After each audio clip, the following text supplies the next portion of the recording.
Yung baptist ba na yan, na tinitindigan mo sa paniniwala ngayon, yan ba yung previous paniniwala ng mga ibang baptist na sect ngayon? Or bagong sekta mo yun na tinatatag? Yun lang bro, salamat.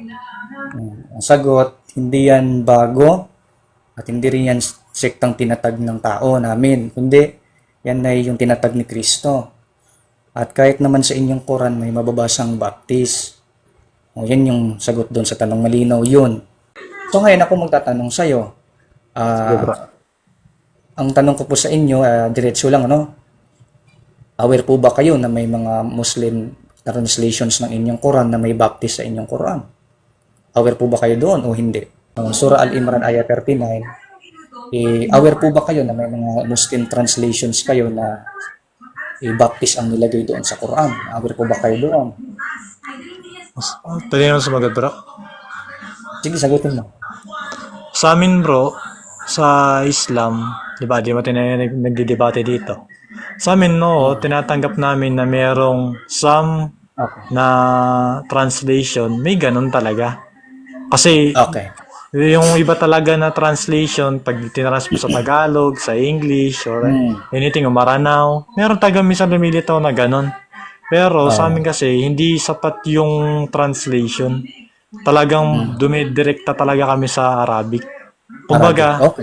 pag pumunta ka ng English bro or Tagalog translation, hindi na yun yung pinaka-meaning niya. Para malaman mo yung pinaka-buod niya talaga, yung pinaka-nilalaman, pupunta ka ng Arabic. Kumbaga yun talaga yung pinaka-source ng beliefs namin dun sa Arabic word talaga. Kasi sabi nga di ba, may ibang mga words sa Arabic na hindi mo matatranslate sa Tagalog or sa English. Kaya kailangan mo talaga siyang aralin sa Arabic para lalo mo siyang malalim na maintindihan. Yun ang bro, salamat. Okay. Nag-gets. Okay. Halimbawa, tulad dito sa pinipresent kong screen po, no? Kikita po ninyo. Isa sa mga translation dito galing kay Shabir Ahmad. So, pwede mo pakibasa itong translation ni Shabir Ahmad? Okay lang sa'yo? Basahin mo siya. Hindi ko siya mabasa bro, masyado siyang ano eh. Kumbaga tawag din yung Ayan, blurred. Ayan. Tingin ko makikita naman yan eh. Wait lang bro. Oh. Blurred talaga siya bro sa akin. Eh, Word ba? Parang hindi naman. while Hindi naman he, word sa akin. while he was, Sige, sige. Go. blurred eh, while he was still, ano yan? Ayun, praying Ben? Blurred eh. Sige. Praying in, wala, ano ba yun? Wait lang, wait lang. Praying in the, ano yan? Chamber? Chamber. Eh, basahin mo lang bro, malabo talaga eh. Sige ako na. While he was still praying in the chamber, angels announced to him. Ano yun bro, angel, Sige, sige. Sige, sige. Ikaw. ano angel, di bro, tuloy mo, angel, bagalan mo lang para ano. Angel announced to him, Allah gives you the good news of a son, Yahya, John the Baptist, who would reiterate the word of Allah. So, based sa translations ni Shabir Ahmad, na Yahya ay si John the Baptist daw, ang tanong ko po dyan, sumasang-ayon po kayo sa translation niya? Para sa'yo? Sino po ba yung nagdadasal dyan bro, sa tafsir na yun? Yan, yung papa niya, si Zachariah. Pero hindi na tanong bro, yan. Tanong ko kasi bro.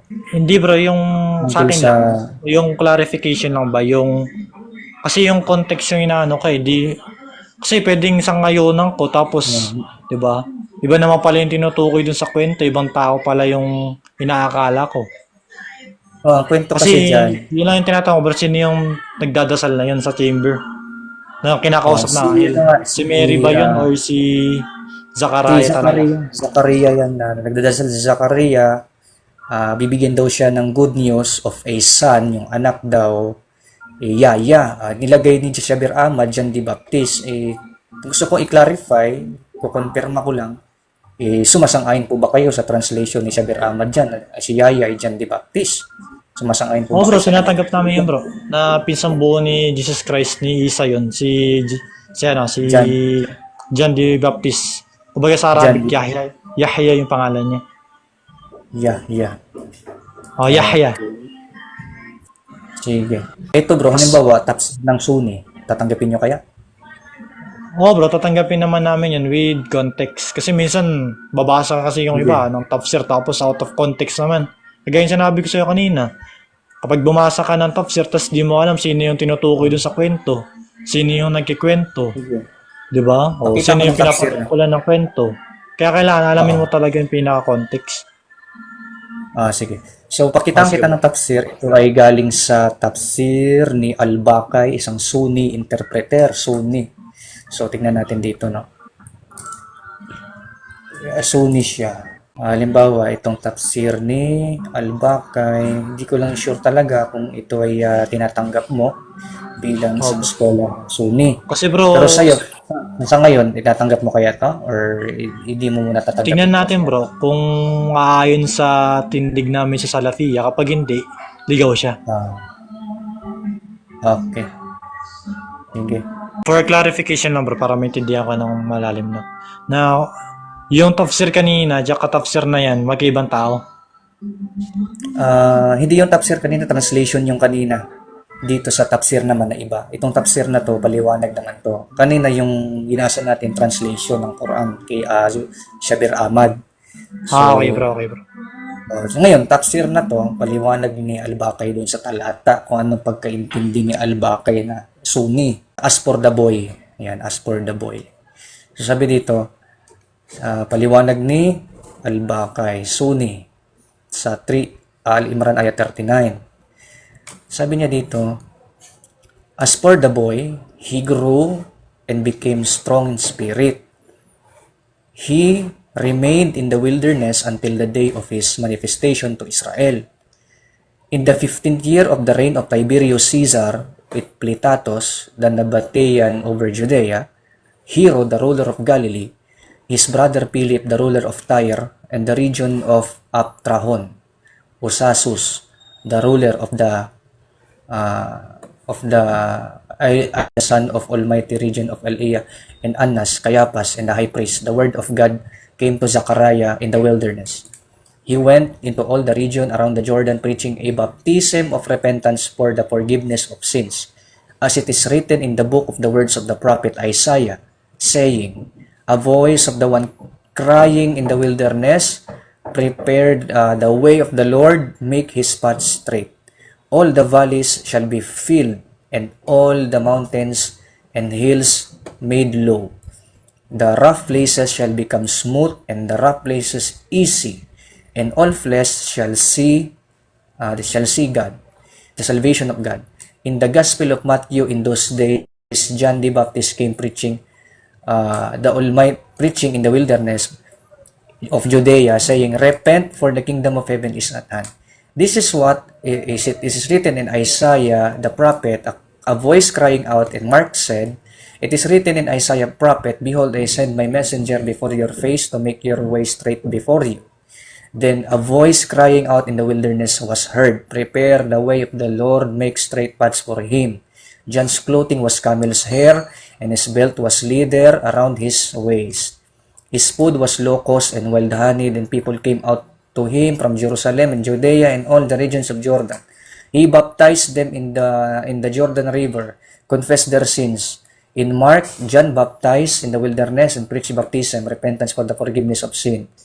All the region of Judea and all Jerusalem came out to him, and he baptized them in the Jordan River, confessing their sins. He said to the crowd that came to him and were baptized by him, you fruit of vipers. In Matthew, when he saw many Pharisees and heretics coming into his baptism, he said to them, brood of vipers. Then he and Luke agreed, who warned you to flee from the wrath to come.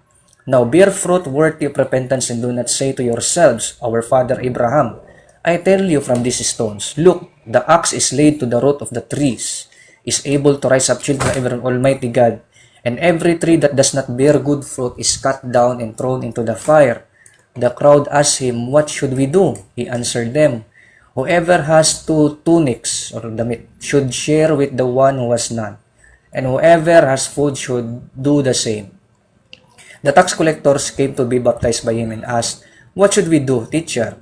He told them, do not do more than what you have been told. The soldiers also asked him, what should we do?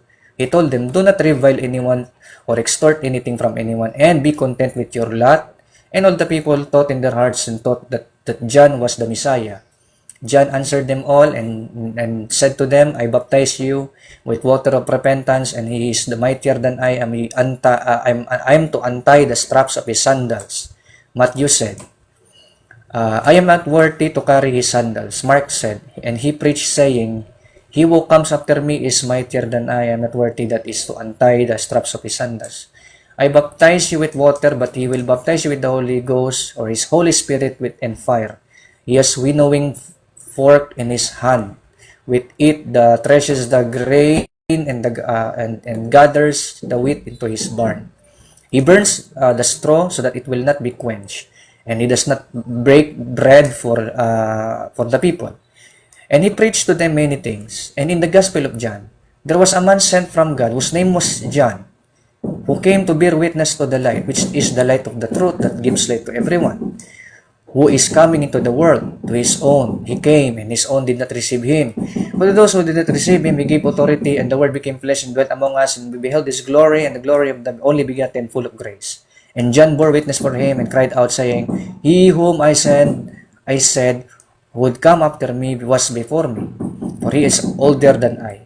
And through his fullness we all receive grace, because the law was given through Moses, and grace and truth were revealed through Jesus Christ, whom no one has ever seen, the only begotten Son of God." Tapos na yung paragraph. So, lumalabas, base sa kanyang paliwanag, kinukot niya ang New Testament dito na yung yaya ay tumutukoy dun sa John the Baptist na nasa Biblia. So, ang tanong ko dito, agree po kayo sa ganung paliwanag niya? Actually, bro, parang hindi naman niya talaga pinaliwanag. Kumbaga, nag-quote lang talaga siya ng mga verses doon na umaagree doon sa tindig niya. Parang, halimbawa na, nag-cherry picking lang din siya. Tapos, dahil ito, cherry picking ko to kasi pumapanig sa tindig ko, sa paniniwala ko. Parang gano'n lang din ginawa niya dyan eh. Hindi, yun ibig ko sabihin, yung paliwanag Ano bang minimum mo bang tanggap ko? quote siya ng yung reference niya yung John daw na nabanggit sa Isaiah, yung John daw na nabanggit sa Luke, yung John daw na nabanggit sa Mark. Pinaliwanag niya yung nangyari doon. Tingin mo, agree ka doon sa mga pinagsasabi niya doon? Ano bang pinaka-point na, kumbaga, core na tanong mo dun, bro? Ano ba yung dapat kong agreehan? Nag-agree ka ba na ang kanyang paliwanag sa 3:39 ay ang John the Baptist na kinukot galing sa Isaiah, galing sa Mark, galing sa Luke, galing sa Matthew daw? Yun daw yung John the Baptist na sa panahon ni Tiberius Caesar. Yun daw yung John na yun, nagbabautismo daw yun daw yung Yahya na yun. Oh bro, tinatanggap namin sa Islam yun. Na yung nagbabaptism dun sa Ilog Jordan before Jesus Christ. Yahya. Si Yahya yun. Sa Arabic. Yun yung Yahya si ng John Quran. the Baptist. Kumbaga pinsang buo ni Jesus Christ, diba? Malinaw. Kumbaga anak ni Saint Elizabeth yun, diba? Sa paniniwala niya. Diba? Sa makatuwid, itong Yahya ng 3:39 ng Quran, itong Yahya na yan yung Yahya na nagbabaptize sa Bible. Tama ba? Bro. Okay, got it.